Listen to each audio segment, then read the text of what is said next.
El projecte parteix de l'interès personal pel fora de camp, un recurs cinematogràfic que mitjançant l'el·lipsi visual provoca que l'espectador hagi d'imaginar. Per tant, el fora de camp ha sigut l'excusa que m'ha permès explorar el paper de la imaginació com a eina per construir significats.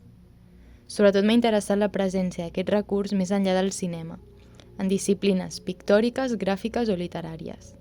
Ha sigut durant aquesta recerca que el projecte a poc ha anat buscant com traslladar el fora de camp al llenguatge editorial. Així com el cinema delimita un camp visual amb la càmera, el llibre també construeix els seus propis marges, i ho fa a través de decisions formals, ja sigui a través de paratextos, composicions d'imatges, materials, plecs, talls o tipus d'enquadernat. Elements marginals que aparentment són aliens a la narrativa.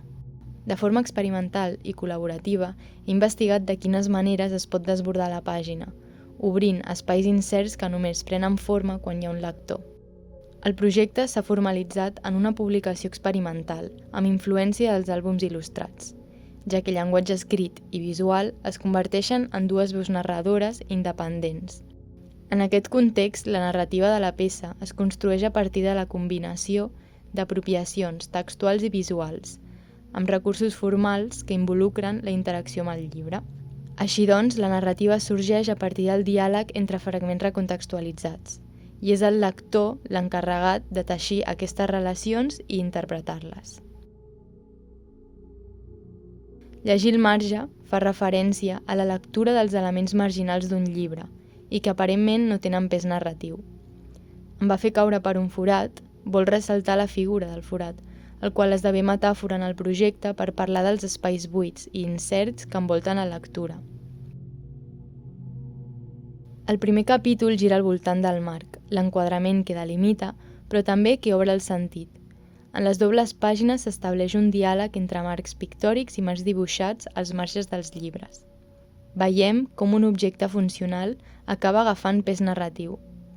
A continuació, amb l'ús dels talls, es posen en relació imatges aparentment aleatòries, però que comparteixen la presència d'obertures i portes. El color negre com a metàfora visual del que s'oculta, com a representació gràfica del fora de camp. Aquestes imatges plegades per la meitat, quan es posen l'un al costat de l'altre, només les diferencia les descripcions textuals. Així doncs, text i imatge dialoguen per revelar allò que només podem imaginar. El text esdevé marc. Es converteix en eina per construir imatges mentals, per imaginar. Simplement amb l'ús textual, el lector projecta sota cada paraula un imaginari subjectiu, allunyat inclús de la intenció de l'autor. Entre aquestes pàgines s'amaguen il·lustracions transcrites que finalment es revelen. S'inclouen també correspondències entre descripcions i les imatges que suggereixen.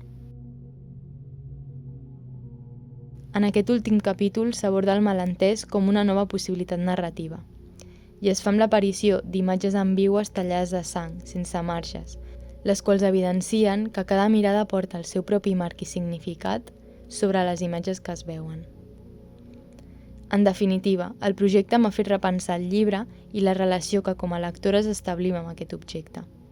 Llegir el marge em va fer caure per un forat, m'ha servit per reafirmar el valor de la imaginació i dels espais d'incertesa, que sovint condueixen més enllà d'una única realitat llegible, i que per tant entenc com a eines potencials de creació i pensament.